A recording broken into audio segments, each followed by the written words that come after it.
রবিবার কলকাতা সহ দক্ষিণবঙ্গের ৬টি জেলায় ঝড় বৃষ্টির পূর্বাভাস। মঙ্গল থেকে শুরু দুর্যোগ। দক্ষিণবঙ্গে ভারী বৃষ্টি শুরু হবে মঙ্গলবার থেকে বৃহস্পতিবার পর্যন্ত। রবিবারও কলকাতা সহ দক্ষিণবঙ্গের একাধিক জেলায় ঝড় বৃষ্টি হতে পারে।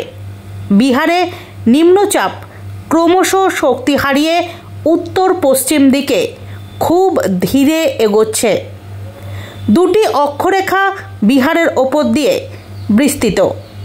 পূর্ব পশ্চিম অক্ষরেখা পাকিস্তান থেকে রাজস্থান মধ্যপ্রদেশের ওপর দিয়ে বিহারের নিম্নচাপ এলাকা এবং গাঙ্গেয় পশ্চিমবঙ্গের ওপর দিয়ে আসাম পর্যন্ত বিস্তৃত।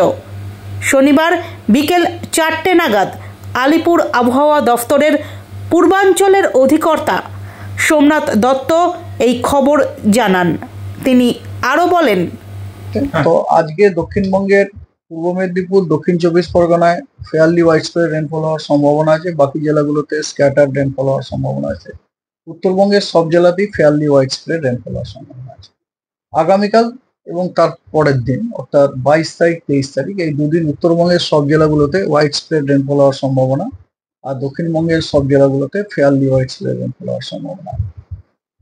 24, 25, 26 এই 3 দিন দক্ষিণবঙ্গের সব জেলাগুলোতে ওয়াইডস্প্রেড রেনফল হওয়ার সম্ভাবনা আছে এবং উত্তরবঙ্গের সব জেলা 24, 25, 26 দক্ষিণবঙ্গের সব জেলাগুলোতে ওয়াইডস্প্রেড রেনফল হওয়ার সম্ভাবনা আছে এবং উত্তরবঙ্গের সব জেলাগুলোতে ফেয়ারলি ওয়াইডস্প্রেড রেনফল হওয়ার সম্ভাবনা রয়েছে। আর 27 তারিখ লাস্ট ডে গোটা পশ্চিমবঙ্গের সব জেলাগুলোতেই ফেয়ারলি ওয়াইডস্প্রেড রেনফল হওয়ার সম্ভাবনা রয়েছে। এটা গেল আপনার স্পেশাল ডিস্ট্রিবিউশন। এবার ইন্টেন্সিটি। আজকে দক্ষিণবঙ্গের কোনো জেলার জন্য কোনো সতর্কবার্তা নেই, ভারী বর্ষা বা থান্ডারস্টর্ম কিছু নেই। তবে উত্তরবঙ্গের সব জেলাগুলোতেই বিক্ষিপ্তভাবে থান্ডারস্টর্ম লাইটনিং এর সতর্কবার্তা দেওয়া আছে এবং আপনার কালিম্পং এবং আলিপুরদুয়ারে বিক্ষিপ্তভাবে ভারী বর্ষণেরও সতর্কবার্তা দেওয়া রয়েছে। আগামীকাল দক্ষিণবঙ্গের সব জেলাতে বিক্ষিপ্তভাবে থান্ডারস্টর্ম লাইটনিং এর হওয়ার সম্ভাবনা রয়েছে এবং তার সাথে ঝোড়ো হাওয়া। কোনো জেলায় 30 থেকে 40 কিলোমিটার প্রতি ঘন্টায়, কিছু জেলায় 40 থেকে 50 কিলোমিটার প্রতি ঘন্টায়, যেমন পশ্চিম বর্ধমান, বীরভূম, পূর্ব বর্ধমান, মুর্শিদাবাদ এবং নদিয়া আর উত্তর 24 পরগনা এই জেলাগুলোতে ঝোড়ো হাওয়ার গতিবেগ ঘন্টায় 40 থেকে 50 কিলোমিটার হওয়ার সম্ভাবনা আছে, আর বাকিগুলোতে ঘন্টায় 30 থেকে 40 কিলোমিটার। আর উত্তরবঙ্গে আগামীকালের জন্য জলপাইগুড়ি এবং আলিপুরদুয়ার এই দুই জেলাতে আপনার বিক্ষিপ্তভাবে ভারী থেকে অতি ভারী বর্ষণের একটা সতর্কবার্তা দেওয়া হয়েছে, কমলা সতর্কবার্তা, which is associated with thunderstorm lightning এবং accompanied, not associated, accompanied with thunderstorm lightning এবং আপনার কি বলে গাস্টি উইন্ড 30 to 40 কিলোমিটার প্রতি ঘন্টায়। এছাড়া উত্তরবঙ্গের সব জেলাতেই আপনার বিক্ষিপ্তভাবে থান্ডারস্টর্ম লাইটনিং এবং ঝোড়ো হাওয়া 30 to 40 কিলোমিটার প্রতি ঘন্টায় হওয়ার সম্ভাবনা আছে। আর দার্জিলিং, কোচবিহার এবং মালদা এই 3টি জেলাতে বিক্ষিপ্তভাবে ভারী বর্ষণেরও সতর্কবার্তা দেওয়া আছে। দক্ষিণবঙ্গ তো আগেই বললাম। আচ্ছা, 23 তারিখে দক্ষিণবঙ্গের সব জেলাতেই বিক্ষিপ্তভাবে থান্ডারস্টর্ম লাইটনিং তার সাথে ঝোড়ো হাওয়া, কোথাও 30 থেকে 40 কিলোমিটার প্রতি ঘন্টায়, কোথাও 40 থেকে 50 কিলোমিটার প্রতি ঘন্টায় থাকার সম্ভাবনা আছে। 24 পরগনায় 40 থেকে 50 কিলোমিটার প্রতি ঘন্টায়, অন্য জেলাগুলোতে 30 থেকে 40 কিলোমিটার। আর উত্তরবঙ্গের দার্জিলিং, কালিম্পং, জলপাইগুড়ি, আলিপুরদুয়ার এবং কোচবিহার এই 5টি জেলাতে বিক্ষিপ্তভাবে ভারী বর্ষণের সম্ভাবনা রয়েছে। 24 তারিখে দক্ষিণবঙ্গের সব জেলাগুলোতেই বিক্ষিপ্তভাবে আপনার থান্ডারস্টর্ম উইথ লাইটনিং হওয়ার সম্ভাবনা আছে। কিছু জেলাতে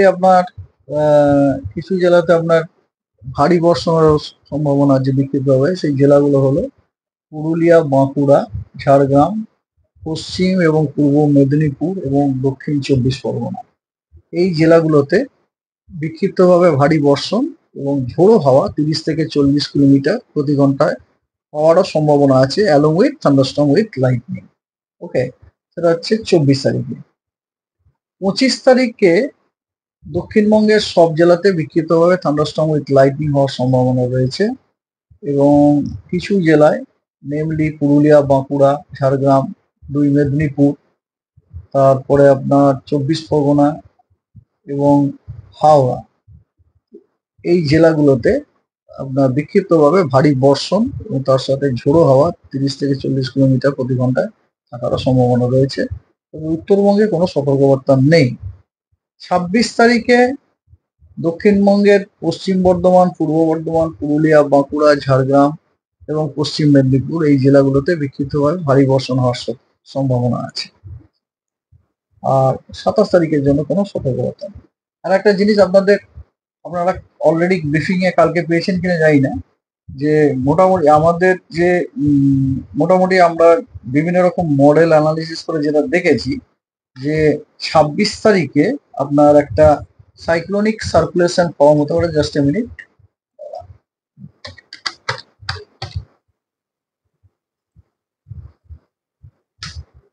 হ্যাঁ, একটা আপার এয়ারে সাইক্লোনিক সার্কুলেশন ফর্ম হওয়ার যথেষ্ট সম্ভাবনা আছে। কোথায়? নর্থ বে অফ বেঙ্গলে এবং তার সংলগ্ন পশ্চিমবঙ্গ এবং বাংলাদেশ। কবে? 26 তারিখে আপার এয়ারে, মনে থাকে যেন সার্কুলেশন হয় এবং তার ইনফ্লুয়েন্সে ওই জায়গাতে 27 তারিখে একটা লো প্রেসার এরিয়া ফর্ম হওয়ার সম্ভাবনা আছে। কিন্তু ইন এনি কেস এই লো প্রেসার এরিয়াটির ডিপ্রেশনে ইন্টেন্সিফাই হওয়ার সম্ভাবনা খুব কম। এটা ইনফরমেশন কালকে আপনারা পেয়েছেন ব্রিফিং এ? 26 তারিখে সাইসা, 27 তারিখে লো প্রেসারে?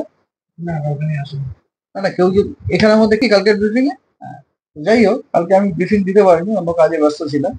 তাহলে কি বললাম? 26 তারিখে একটা আপার এয়ারে সাইক্লোনিক সার্কুলেশন ওভার নর্থ বে of Bengal and adjoining West Bengal and বাংলাদেশে ফর্ম হওয়ার সম্ভাবনা আছে এবং তার ইনফ্লুয়েন্সে 27 তারিখে ওই জায়গাটি একটি লো প্রেসার তৈরি হওয়ার সম্ভাবনা রয়েছে। কিন্তু ইন এনি কেস এই লো প্রেসারটির ফার্দার ইন্টেন্সিফাই হয়ে ডিপ্রেশন হওয়ার সম্ভাবনা খুব কম, নেই। তার ফলে কিছু হতো